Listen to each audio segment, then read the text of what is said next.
ಫಟಾಫಟ್ 50ಗೆ ಸ್ವಾಗತ. ನಾನು ಚೈತ್ರ ಅಂಚನ್. ನಾನು ನಿತಿನ್ ಶೆಟ್ಟಿ. ಈ ಹೊತ್ತಿನ 50 ಸುದ್ದಿಗಳನ್ನ ಫಟಾಫಟ್ ಆಗಿ ನೋಡ್ಕೊಂಡ್ಬರೋಣ. ಹಾಸನ ಹೊರವಲಯದ ಚಿಕ್ಕಕೊಂಡಗುಳದಲ್ಲಿ 21 ವರ್ಷದ ಯುವಕ ಹೃದಯಾಘಾತಕ್ಕೆ ಉಸಿರು ಚೆಲ್ಲಿದ್ದಾನೆ.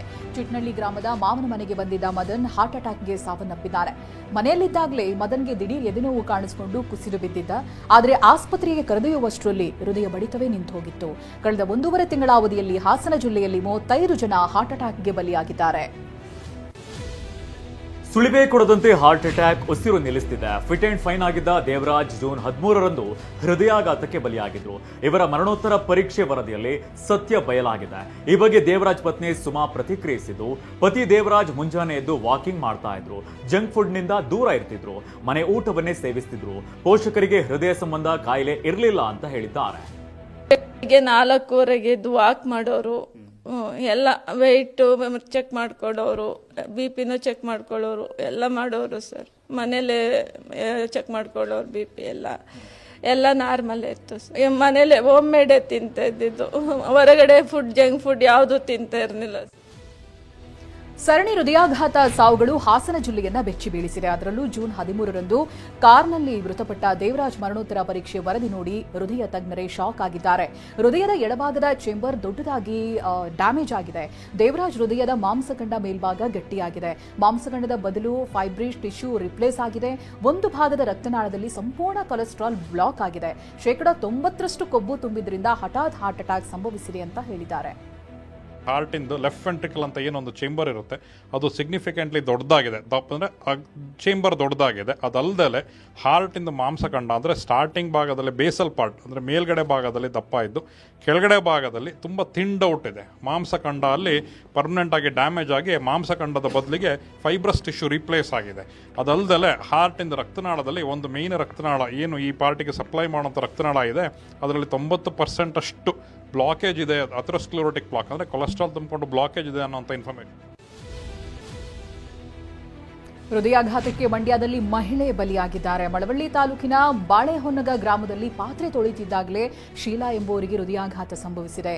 ತಕ್ಷಣವೇ ಕುಸಿದು ಬಿದ್ದ ಶೀಲಾ ಉಸಿರು ನಿಲ್ಲಿಸಿದ್ದಾರೆ. ಬೆಳಗಾವಿ ಜಿಲ್ಲೆಯಲ್ಲಿ 2 ವರ್ಷದ ಅವಧಿಯಲ್ಲಿ 27 ಜನ ಹೃದಯಾಘಾತಕ್ಕೆ ಸಾವನ್ನಪ್ಪಿದ್ದಾರೆ ಅಂತ DHO ಈಶ್ವರ್ ಗಡಾದ್ ಪ್ರತಿಕ್ರಿಯಿಸಿದ್ದಾರೆ. ಜಿಲ್ಲಾಸ್ಪತ್ರೆಯಲ್ಲಿ ಹೃದಯ ಸಂಬಂಧ ಕಾಯಿಲೆಗೆ ಶಸ್ತ್ರಚಿಕಿತ್ಸೆ ಮಾಡುವಂತಹ ವ್ಯವಸ್ಥೆ ಇಲ್ಲ. ತುರ್ತು ಸಂದರ್ಭಗಳಲ್ಲಿ ರೋಗಿಗಳು ಖಾಸಗಿ ಆಸ್ಪತ್ರೆಗಳಿಗೆ ಹೋಗ್ತಾರೆ. ಹೀಗಾಗಿ ಸರ್ಕಾರಕ್ಕೆ ಹೊಸ ಆಸ್ಪತ್ರೆಯನ್ನ ಮಂಜೂರು ಮಾಡುವಂತೆ ಮನವಿ ಮಾಡಿರೋದಾಗಿ ತಿಳಿಸಿದ್ದಾರೆ. ಸಿಎಸ್ ಶಾಲಿನಿ ವಿರುದ್ಧ ಅವಹೇಳನಕಾರಿ ಹೇಳಿಕೆಗೆ ಸಂಬಂಧಿಸಿ FIR ಪ್ರಶ್ನಿಸಿದ್ದ ರವಿಕುಮಾರ್ ಅರ್ಜಿಯ ವಿಚಾರಣೆ ಜುಲೈ 8ಕ್ಕೆ ಮುಂದೂಡಿಕೆಯಾಗಿದೆ. ಮಧ್ಯಂತರ ಆದೇಶ ನೀಡಿರುವ ಹೈಕೋರ್ಟ್ ಜುಲೈ 8ರವರೆಗೆ ರವಿಕುಮಾರ್ನ ಬಂಧಿಸೋದು ಬೇಡ, ಜುಲೈ 8ರವರೆಗೂ ಬಲವಂತದ ಕ್ರಮ ಕೈಗೊಳ್ಳದಂತೆ ಸೂಚನೆ ಕೊಟ್ಟಿದೆ. ತನಿಖೆಗೆ ಸಹಕರಿಸುವುದಕ್ಕೆ ರವಿಕುಮಾರ್ಗೂ ಕೂಡ ಸೂಚನೆ ಕೊಟ್ಟಿದೆ. ಇತ್ತ ಜನಪ್ರತಿನಿಧಿಗಳ ಕೋರ್ಟ್ ರವಿಕುಮಾರ್ಗೆ ನಿರೀಕ್ಷಣಾ ಜಾಮೀನು ಮಂಜೂರು ಮಾಡಿದೆ. ರಾಜ್ಯ ಸರ್ಕಾರದ ಮುಖ್ಯ ಕಾರ್ಯದರ್ಶಿ ಶಾಲಿನಿ ರಜನೀಶ್ ಬಗ್ಗೆ ರವಿಕುಮಾರ್ ಅಸಂವಿಧಾನಿಕ ಪದ ಬಳಸಿರುವಂತಹ ಆರೋಪ ಕೇಳಿಬಂದಿದೆ. ಇದೇ ವಿಚಾರಕ್ಕೆ ಕಾಂಗ್ರೆಸ್ ನಾಯಕರು ಕೆರಳಿ ಕೆಂಡವಾಗಿದ್ದಾರೆ. ಸಿಎಂ ಸಿದ್ದರಾಮಯ್ಯ ಪ್ರತಿಕ್ರಿಯಿಸಿದ್ದು, MLC ಎನ್ ರವಿಕುಮಾರ್ ನಾಲಿಗೆ ಉದ್ದವಾಗಿದೆ ಅಂತ ಹರಿಹಾಯ್ದಿದ್ದಾರೆ. ನಾಲ್ಗೆ ಜಾಸ್ತಿ ಆಯ್ತು, ನಾಲ್ಗೆ ಜಾಸ್ತಿ ಆಯ್ತು, ನಾಲ್ಗೆ ಜಾಸ್ತಿ ಆಯ್ತು, ನಾಲ್ಗೆ ಜಾಸ್ತಿ ಆಯ್ತು. ಬಿಜೆಪಿ ವಿಧಾನ ಪರಿಷತ್ ಸದಸ್ಯ ರವಿಕುಮಾರ್ ನಿಮಾನ್ಸ್ನಲ್ಲಿರಬೇಕೆಂದು ಸಚಿವ ಪ್ರಿಯಾಂಕ್ ಖರ್ಗೆ ಆಕ್ರೋಶ ಹೊರಹಾಕಿದ್ದಾರೆ. ರವಿಕುಮಾರ್ ಮೂಲತಃ ಬಿಜೆಪಿಯವರಲ್ಲ, RSSನಿಂದ ಬಂದಿರೋದು. ಮನುಸ್ಮೃತಿ ಹಿನ್ನೆಲೆಯಲ್ಲಿ ರವಿಕುಮಾರ್ ಬಂದವರು ಅಂತ ಕಿಡಿಕಾರಿದ್ದಾರೆ. ಆಸ್ಪತ್ರೆಯಲ್ಲಿ ಇರಬೇಕು, ನಿಮ್ಯಾನ್ಸ್ನಲ್ಲಿ ಇರಬೇಕು, ಅವರಿಗೆಲ್ಲ ಇದು ಪರಿಷತ್ನಲ್ಲಿ ಕಳಿಸಿದ್ರೆ ಇದೇ ಆಗೋದು. ಸೊ ಇದು ಅವ್ರ ಕಲಿಕೆನಲ್ಲೇ ಇದೆ. ಇದು it is there in the ಈ ಹುಟ್ಟುಗುಣ ಸುಟ್ಟರು ಹೋಗೋಣ ಅಂತಾರಲ್ಲ, ಆ ಪ್ರವೃತ್ತಿಯಿಂದ ಬೆಳೆದು ಬಂದಂತ ವ್ಯಕ್ತಿ ಇವರೆಲ್ಲ. ಅಸಾಂವಿಧಾನಿಕ ಪದ ಬಳಕೆ ಆರೋಪ ಎದುರಿಸುತ್ತಿರೋ ರವಿಕುಮಾರ್ ವಿರುದ್ಧ ಲಕ್ಷ್ಮೀ ಹೆಬ್ಬಾಳ್ಕರ್ ಗರಂ ಆಗಿದ್ದಾರೆ. ಶಾಲಿನಿ ಮುಖ್ಯಸ್ಥೆ ಬಗ್ಗೆ ರವಿಕುಮಾರ್ ಹೇಳಿಕೆಗೆ ಹೆಬ್ಬಾಳ್ಕರ್ ಕಿಡಿಕಾರಿದ್ದಾರೆ. ರವಿಕುಮಾರ್ ಹೇಳಿಕೆ ಬಿಜೆಪಿ ಸಂಸ್ಕೃತಿ ಗೊತ್ತಾಗುತ್ತೆ, ಇವರಿಂದ ಹೆಣ್ಣು ಕುಲಕ್ಕೆ ಅವಮಾನವಾಗಿದೆ ಅಂತ ಕಿಡಿಕಾರಿದ್ದಾರೆ. ಬಾಯಿ ತೆಗೆದ್ರೆ ಈ ರೀತಿ ಹಲ್ಕಾ ಮಾತನ್ನ ಮಾತನಾಡ್ತಾರೆ. ಸೊ ಇದು ಅವ್ರ ಸಂಸ್ಕೃತಿಯನ್ನ ಎತ್ತಿ ತೋರಿಸುತ್ತೆ. ಅವ್ರಿಗೆ ನಾಚಿಗೆ ಮಾನ ಮರ್ಯಾದೆ ಏನೂ ಇಲ್ಲ. ಸೊ ಏನು ಮಾಡೋದು, ಅವ್ರು ನಡೆದಿದ್ದೇ ದಾರಿ ಅಂತ ಅವ್ರು ತಿಳ್ಕೊಂಡಿದ್ದಾರೆ. ಆದರೆ ಇಡೀ ಮಹಿಳಾ ಕುಲಕ್ಕೇನೆ ಮಾಡಿದಂಥ ಒಂದು ಎಂಎಲ್ಸಿ ರವಿಕುಮಾರ್ ಅವರಿಗೆ ಕೆಟ್ಟ ಚಾಳಿ ಬಂದಿದೆ. ಇಂಥವರು ವಿಧಾನಸಭೆಯಲ್ಲಿ ಇರ್ಕೂಡದು ಅಂತ ಸಚಿವ ಈಶ್ವರ್ ಖಂಡ್ರೆ ಕಿಡಿಕಾರಿದ್ದಾರೆ. ರವಿಕುಮಾರ್ಗೆ ನೈತಿಕ ಜವಾಬ್ದಾರಿನೇ ಇಲ್ಲ, ನಮ್ಮದು ಸಂಸ್ಕಾರಯುತ ಪಕ್ಷ ಅಂತ ಹೇಳ್ತಾರೆ. ಹೆಣ್ಣಿನ ಬಗ್ಗೆ ಈ ರೀತಿ ಹೇಳಿಕೆ ನೀಡುತ್ತಿದ್ದಾರೆ ಅಂತ ಕೆಂಡ ಕಾರಿದ್ದಾರೆ. ರವಿಕುಮಾರ್ ಅವರಿಗೆ ಕೆಟ್ಟ ಚಾಳಿ ಬಿದ್ದಿದೆ. ಅವರಿಗೆ ನೋಡಿ, ಭಾರತೀಯ ಜನತಾ ಪಕ್ಷ ಸಂಸ್ಕಾರಯುತವಾದಂಥ ಒಂದು ಪಕ್ಷ ಅಂತ ಸುಮ್ಮನೆ ಮೇಲ್ಮಾತಿಗೆ ಹೇಳ್ಕೊಳ್ತಾರೆ. ಮಹಿಳೆಯರಿಗೆ ಅವಮಾನ ಮಾಡುವಂಥದ್ದು, ಅವಾಚ್ಯ ಶಬ್ದಗಳನ್ನು ಉಪಯೋಗ ಮಾಡುವಂಥದ್ದು, ನೈತಿಕ ಜವಾಬ್ದಾರಿನೂ ಇಲ್ಲ ಮತ್ತು ಇಂಥವ್ರ ಮೇಲೆ ಕಾನೂನು ಕ್ರಮನೂ ಆಗಬೇಕು. ಕಾರ್ಯಾಂಗದ ಮುಖ್ಯಸ್ಥೆ ಶಾಲಿನಿ ರಜನೀಶ್ ವಿರುದ್ಧ ನಾಲಿಗೆ ಹರಿಬಿಟ್ಟಿದ್ದ ರವಿಕುಮಾರ್ ವಿರುದ್ಧ ಶಾಸಕ ಪ್ರದೀಪ್ ಈಶ್ವರ್ ವಾಗ್ದಾಳಿ ನಡೆಸಿದ್ದಾರೆ. ಅವರಿಗೆ ನಾಯಿಗೆ ಬರುವ 3 ಕಾಯಿಲೆ ಬಂದಿದೆ. ಸುಮ್ಮನೆ ಬೊಗಳುವ ಕಾಯಿಲೆ, ರೇಬಿಸ್ ಮತ್ತು ಸುಮ್ಮನೆ ಕೋಪ ಮಾಡಿಕೊಳ್ಳೋ 3 ಕಾಯಿಲೆ ಇದೆ. 3 ಬಿಟ್ಟವರಿಗೆ ಈ 3 ಕಾಯಿಲೆ ಬರೋದು ಅಂತ ಹೇಳಿದ್ದಾರೆ. ಸಿಎಸ್ ಶಾಲಿನಿ ರಜನೀಶ್ ವಿರುದ್ಧ ಆಕ್ಷೇಪಾರ್ಹ ಹೇಳಿಕೆ ನೀಡಿರುವ ಎಂಎಲ್ಸಿ ರವಿಕುಮಾರ್ ವಿರುದ್ಧ ಕ್ರಮಕ್ಕೆ ಐಎಎಸ್ ಅಧಿಕಾರಿಗಳ ಸಂಘ ಸಿಎಂಗೆ ಮನವಿಯನ್ನ ಮಾಡಿಕೊಂಡಿದ್ದಾರೆ. ACS Gaurav Gupta, KPTCL MD Pankaj Kumar Pandey ಅವರನ್ನೊಳಗೊಂಡಂತ ನಿಯೋಗ ಮುಖ್ಯಮಂತ್ರಿಗಳನ್ನ ಭೇಟಿ ಮಾಡಿ ತಕ್ಷಣ ಕ್ರಮ ಕೈಗೊಳ್ಳುವಂತೆ ಒತ್ತಾಯಿಸಿದೆ.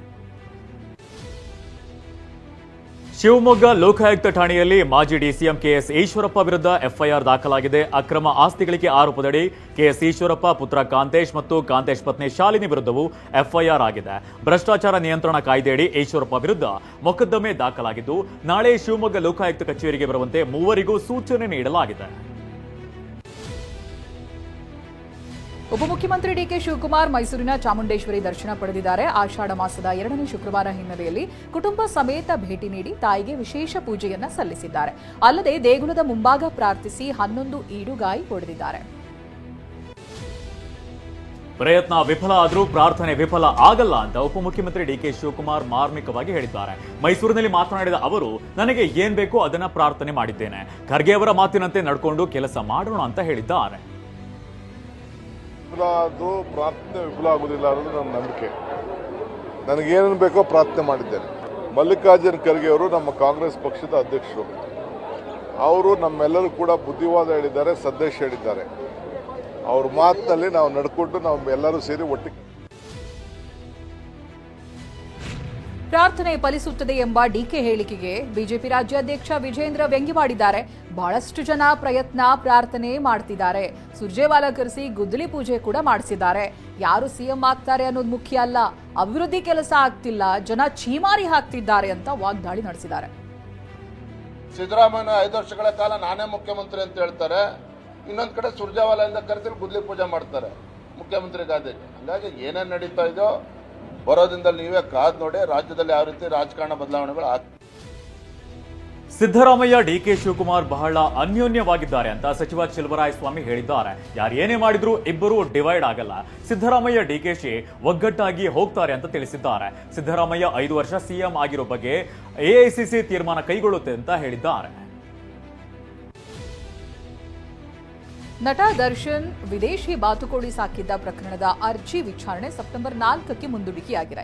ದರ್ಶನ್ ಯಾವುದೇ ಅನುಮತಿ ಪಡೆಯದೆ ಕೆಂಪಯ್ಯನಹುಂಡಿ ಫಾರ್ಮ್ ಹೌಸ್ನಲ್ಲಿ ವಿದೇಶಿ ಬಾತುಕೋಳಿ ಬಾರ್ ಹೆಡೆಡ್ ಗೂಸ್ ಅನ್ನ ಸಾಕಿದ್ರು. ಈ ಬಗ್ಗೆ ಸಂದರ್ಶನವೊಂದರಲ್ಲಿ ದರ್ಶನ್ ಮಾಹಿತಿ ನೀಡಿದರು. ಇದೇ ವಿಚಾರಕ್ಕೆ 2 ವರ್ಷದ ಹಿಂದೆ ಅರಣ್ಯ ಇಲಾಖೆ ದರ್ಶನ್ ಹಾಗೆ ಅವರ ಪತ್ನಿ ವಿಜಯಲಕ್ಷ್ಮಿಗೆ ತೋಟದ ಮ್ಯಾನೇಜರ್ಗೂ ಸೇರಿದಂತೆ ನೋಟಿಸ್ ಅನ್ನ ನೀಡಿ ಎಫ್ಐಆರ್ ದಾಖಲಿಸಿತ್ತು. ಇಂದು ಮೈಸೂರಿನ ಟಿ ನರಸೀಪುರ ಕೋರ್ಟ್ನಲ್ಲಿ ವಿಚಾರಣೆ ನಡೆದಿದ್ದು ಸೆಪ್ಟೆಂಬರ್ 4ಕ್ಕೆ ಮುಂದೂಡಿಕೆಯಾಗಿದೆ. ಮಂಗಳೂರಿನಲ್ಲಿ 200ಕ್ಕೂ ಹೆಚ್ಚು ವಿದ್ಯಾರ್ಥಿ ಉದ್ಯೋಗಿಗಳಿಗೆ ಡ್ರಗ್ಸ್ ಸಪ್ಲೈ ಮಾಡ್ತಿದ್ದ 5 ಬಂಧಿಸಲಾಗಿದೆ. ತಮ್ಮ ಮಕ್ಕಳು ಡ್ರಗ್ಸ್ ಅಡಿಕ್ಟ್ ಆಗಿರುವಂತಹ ಬಗ್ಗೆ 2 ಪೋಷಕರು ಪೊಲೀಸರಿಗೆ ದೂರನ್ನ ನೀಡಿದ್ರು. ಕೂಡಲೇ ಕಾರ್ಯಾಚರಣೆ ಕೈಗೊಂಡಂತಹ ಸೆನ್ ಕ್ರೈಮ್ ಠಾಣೆ ಪೊಲೀಸರು ಡ್ರಗ್ಸ್ ಮಾರಾಟ ಜಾಲವನ್ನ ಭೇದಿಸಿ 5 ಬಂಧಿಸಿದ್ದಾರೆ. ಬೆಂಗಳೂರಿನಲ್ಲಿ ಪತಿ ಕೊಂದು ನಾಟಕವಾಡಿದ್ದ ಪತ್ನಿ ಅರೆಸ್ಟ್ ಆಗಿದ್ದಾಳೆ. ಮನೆ ಕೆಲಸದವಳ ಜೊತೆ ಭಾಸ್ಕರ್ ಅಕ್ರಮ ಸಂಬಂಧ ಹೊಂದಿದ್ರು. ಇದೇ ಕಾರಣಕ್ಕೆ ದಂಪತಿ ಮಧ್ಯೆ ಸಾಕಷ್ಟು ಬಾರಿ ಜಗಳ ಆಗಿತ್ತು. 2 ದಿನಗಳ ಹಿಂದೆನೂ ಕೂಡ ದಂಪತಿ ಮಧ್ಯೆ ಗಲಾಟೆಯಾಗಿತ್ತು. ಈ ವೇಳೆ ಭಾಸ್ಕರ್ ಮುಖಕ್ಕೆ ಪತ್ನಿ ಶ್ರುತಿ ಹೊಡೆದಿದ್ರು. ಹೆಂಡತಿ ಹೊಡೆತದಿಂದ ಸ್ಥಳದಲ್ಲೇ ಪತಿ ಭಾಸ್ಕರ್ ಮೃತಪಟ್ಟಿದ್ದಾನೆ. ಗಂಡನನ್ನ ಕೊಂದು ನನ್ನ ಪತಿ ಮದ್ಯ ಸೇವಿಸಿ ಬಾತ್ರೂಮ್ನಲ್ಲಿ ಬಿದ್ದಿದ್ರು, ಸ್ನಾನ ಮಾಡಿಸಿ ಮಲಗಿಸಿದ್ದಾಗ ಮೃತಪಟ್ಟಿದ್ದಾರೆ ಅಂತ ಕತೆ ಕಟ್ಟಿದ್ದಾರೆ. ಇದೀಗ ಐನಾತಿ ಹೆಂಡತಿ ಶ್ರುತಿಯನ್ನ ಸದ್ದುಗುಂಟೆಪಾಳ್ಯ ಪೊಲೀಸರು ಅರೆಸ್ಟ್ ಮಾಡಿದ್ದಾರೆ. ಶಿವಮೊಗ್ಗ ತಾಲೂಕಿನ ಕುಂಸಿ ಸಮೀಪ ಅಡ್ಡ ಬಂದ ನಾಯಿಯನ್ನ ತಪ್ಪಿಸೋದಕ್ಕೆ ಹೋಗಿ ಟಿಟಿ ಒಂದು ಮರಕ್ಕೆ ಡಿಕ್ಕಿ ಹೊಡೆದಿದೆ. ಅಪಘಾತದ ರಭಸಕ್ಕೆ ಟಿಟಿಯ ಮುಂಭಾಗ ಸಂಪೂರ್ಣ ಜಖಮಾಗಿದೆ. ಟಿಟಿಯಲ್ಲಿದ್ದ ಪ್ರಯಾಣಿಕರಿಗೆ ಸಣ್ಣಪುಟ್ಟ ಗಾಯಗಳಾಗಿದ್ದು ಆಸ್ಪತ್ರೆಗೆ ದಾಖಲಿಸಲಾಗಿದೆ. ಬೆಂಗಳೂರಿನಲ್ಲಿ ಬಾಲಕಿ ಮೇಲೆ ಲೈಂಗಿಕ ದೌರ್ಜನ್ಯ ಆರೋಪ ಕೇಳಿಬಂದಿದೆ. ಚಿಪ್ಸ್ ಕೊಡಿಸುವುದಾಗಿ ಗೋದಾಮಿಗೆ ಕರೆದೊಯ್ದು 3 ವರ್ಷದ ಬಾಲಕಿ ಮೇಲೆ ಲೈಂಗಿಕ ದೌರ್ಜನ್ಯ ಎಸಗಲಾಗಿದೆ. ಬಾಲಕಿ ಪೋಷಕರು ನೀಡಿದ ದೂರಿನ ಮೇರೆಗೆ ಬಾಗಲಗುಂಟೆ ಠಾಣೆಯ ಪೊಲೀಸರು ಕೇರಳ ಮೂಲದ ಆರೋಪಿಯನ್ನ ವಶಕ್ಕೆ ಪಡೆದಿದ್ದಾರೆ. ಗುಜರಾತ್ನ ಬನಸ್ಕಾನ್ ಜಿಲ್ಲೆಯಲ್ಲಿ ಭಾರೀ ಮಳೆಯಿಂದ ರಸ್ತೆಗಳೆಲ್ಲ ನದಿಯಂತಾಗಿ ಬದಲಾಗಿದೆ. ವಾಹನಗಳು ಜಲಾವೃತವಾದ ರಸ್ತೆಯಲ್ಲಿ ಸಿಲುಕಿಕೊಂಡಿದೆ. ಬಸ್ವೊಂದನ್ನ ಪ್ರಯಾಣಿಕರೇ ದೂಡ್ಕೊಂಡು ಹೋಗ್ತಾ ಇರುವಂತಹ ದೃಶ್ಯ ಸೆರೆಯಾಗಿದೆ. ಆಟೋ ಕೂಡ ಕೈಕೊಟ್ಟಿದ್ದು ಚಾಲಕ ತಳ್ಳಿಕೊಂಡು ಹೋಗುವುದಕ್ಕೆ ಹರಸಾಹಸ ಪಡ್ತಿದ್ದಾರೆ. ಶಿವಮೊಗ್ಗ ಜಿಲ್ಲೆಯ ಹೊಸನಗರದಲ್ಲಿ ಮಳೆ ಆರ್ಭಟ ಜೋರಾಗಿದೆ. ತಾಲೂಕಿನ ಹುಲಿಕಲ್ನಲ್ಲಿ ರಾಜ್ಯದಲ್ಲಿ ಅತ್ಯಧಿಕ 270 ಮಿಲಿಮೀಟರ್ ಮಳೆ ದಾಖಲಾಗಿದೆ. ಇದರಿಂದ ಲಿಂಗನಮಕ್ಕಿ ಜಲಾಶಯಕ್ಕೆ 45,070 ಕ್ಯೂಸೆಕ್ ನೀರು ಹರಿದು ಬರ್ತಾ ಇದೆ. ಕಳೆದ ಬಾರಿಗೆ ಹೋಲಿಕೆ ಮಾಡಿದರೆ ಈ ಬಾರಿ 33 ಅಡಿ ಹೆಚ್ಚಿನ ನೀರಿನ ಸಂಗ್ರಹವಾಗಿದೆ. ಮಲೆನಾಡಿನಲ್ಲಿ ಧಾರಾಕಾರ ಮಳೆ ಸುರಿತಾ ಇರೋದ್ರಿಂದ ತುಂಗಭದ್ರೆ ನದಿ ಮೈದುಂಬಿ ಹರಿತಾ ಇದೆ. ದಾವಣಗೆರೆ ಜಿಲ್ಲೆಯಲ್ಲಿ ಹರಿಯುವ ಈ ನದಿ ವೀಕ್ಷಣೆಗೆ ಜನ ಆಗಮಿಸ್ತಾ ಇದ್ದಾರೆ. ಹರಿಹರೇಶ್ವರ ದೇವಾಲಯದ ಪಾದಗಟ್ಟೆ ಗೋಪುರದಲ್ಲಿ ಹರಿತಾ ಇರೋ ನದಿಯನ್ನ ಕಣ್ತುಂಬಿಕೊಳ್ತಾ ಇದ್ದಾರೆ. ಖಾಲಿಯಾಗಿದ್ದ ನದಿಯನ್ನ ನೀರು ತುಂಬಿರೋದನ್ನ ಕಂಡು ಸಂತಸಗೊಂಡಿದ್ದಾರೆ ಜನ. ಒಡಿಶಾದ ಇತಿಹಾಸ ಪ್ರಸಿದ್ಧ ಪುರಿ ಜಗನ್ನಾಥ ದೇಗುಲಕ್ಕೆ ಭಕ್ತ ಸಾಗರವೇ ಹರಿದು ಬರ್ತಾ ಇದೆ. ಜಗನ್ನಾಥ ರಥಯಾತ್ರೆಯ ಕಡೆಯ ದಿನವಾದ ಇಂದು ದೇವರ ದರ್ಶನಕ್ಕೆ ಭಾರೀ ಸಂಖ್ಯೆಯಲ್ಲಿ ಭಕ್ತರು ಬಂದಿದ್ದಾರೆ. ಜಗನ್ನಾಥ, ಬಾಲಭದ್ರ ಹಾಗೆ ಸುಭದ್ರ ದೇಗುಲದಲ್ಲಿ ವಿಶೇಷ ಪೂಜೆಯನ್ನ ಸಲ್ಲಿಸಿದ್ದಾರೆ. ಸೋನಂ ರಘುವಂಶಿಯನ್ನ ಪ್ರೇರಣೆಯಾಗಿ ತಗೊಂಡು ಐನಾತಿ ಹೆಂಡತಿ ಗಂಡನ ಕೊಲೆಗೆ ಸಂಚನ ರೂಪಿಸಿದ್ಲು. 15 ವರ್ಷಗಳಿಂದ ಚಿಕ್ಕಪ್ಪನ ಜೊತೆಗೆ ಸಂಬಂಧ ಹೊಂದಿದ್ದ ಗುಂಜಾ ಮದುವೆಯಾದ 45 ದಿನಕ್ಕೆ ಗಂಡನಿಗೆ ಚಟ ಕಟ್ಟಿದ್ದಾಳೆ. ಚಿಕ್ಕಪ್ಪನ ಜೊತೆ 15 ವರ್ಷಗಳಿಂದ ಗುಂಜಾ ಸಿಂಗ್ ಸಂಬಂಧ ಹೊಂದಿದ್ಲು. ಕುಟುಂಬದ ಒತ್ತಾಯಕ್ಕೆ ಮಣಿದು ಮೇ ತಿಂಗಳಲ್ಲಿ ಮದುವೆಯಾಗಿದ್ಲು. ಆ ಬಳಿಕ ತನ್ನ ರಹಸ್ಯ ಸಂಬಂಧ ಮುಂದುವರಿಸುವುದಕ್ಕಾಗಿಲ್ಲ, ಹೀಗಾಗಿ ಗಂಡನನ್ನ ಕೊಲ್ಲುವುದಕ್ಕಾಗಿ ತಾನು ಸಂಬಂಧ ಹೊಂದಿದ್ದ 52 ವರ್ಷದ ಚಿಕ್ಕಪ್ಪನ ಜೊತೆ ಸೇರಿ ಸ್ಕೆಚ್ ಹಾಕಿದ್ಲು. ಇಬ್ಬರು ಸುಪಾರಿ ಕಿಲ್ಲರ್ಸ್ಗಳನ್ನ ಕೂಡ ನೇಮಕ ಮಾಡಿಕೊಂಡಿದ್ರು. ಜೂನ್ 24ನೇ ತಾರೀಕು ವಾರಣಾಸಿಯಿಂದ ಬರ್ತಾ ಇರೋದಾಗಿ ಕರೆ ಮಾಡಿದ ಗಂಡ ತಾನಿರುವಂತಹ ಸ್ಥಳದ ಮಾಹಿತಿ ಕೊಟ್ಟಿದ್ದ. ಇದೇ ಮಾಹಿತಿ ಹಂತಕರಿಗೆ ರವಾನೆಯಾಗಿತ್ತು. ಅನಂತರದಲ್ಲಿ ರೈಲು ನಿಲ್ದಾಣದಲ್ಲಿ ಗುಂಡೇಟಿಗೆ ಅಮಾಯಕ ಗಂಡ ಪ್ರಿಯಾಂಶು ಹೆಣ ಬಿದ್ದಿತ್ತು. ಸದ್ಯ ಹಂತಕಿ ಹೆಂಡತಿ ಹಾಗೆ ಸುಪಾರಿ ಕಿಲ್ಲರ್ಗಳು ಅರೆಸ್ಟ್ ಆಗಿದ್ದಾರೆ. ಪ್ರಮುಖ ಆರೋಪಿ ಗುಂಜಾ ಚಿಕ್ಕಪ್ಪ ಜೀವನ್ ಸಿಂಗ್ ಆಗಿ ಶೋಧ ಮುಂದುವರೆದಿದೆ.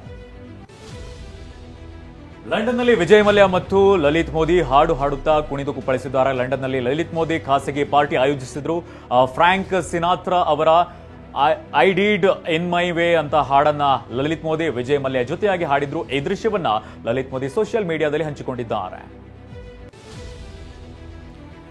ಘಾನಾ ಪ್ರವಾಸ ಮುಗಿಸಿದ ಪ್ರಧಾನಿ ನರೇಂದ್ರ ಮೋದಿ ಈಗ ಟ್ರಿನಿಡಾಡ್ ಹಾಗೆ ಟೊಬ್ಯಾಕೊ ಪ್ರವಾಸವನ್ನ ಆರಂಭಿಸಿದ್ದಾರೆ. ಪೋರ್ಟ್ ಆಫ್ ಸ್ಪೇನ್ಗೆ ಆಗಮಿಸಿದ ಮೋದಿಗೆ ಅದ್ದೂರಿ ಸ್ವಾಗತ ಕೂಡ ದೊರೆತಿದೆ.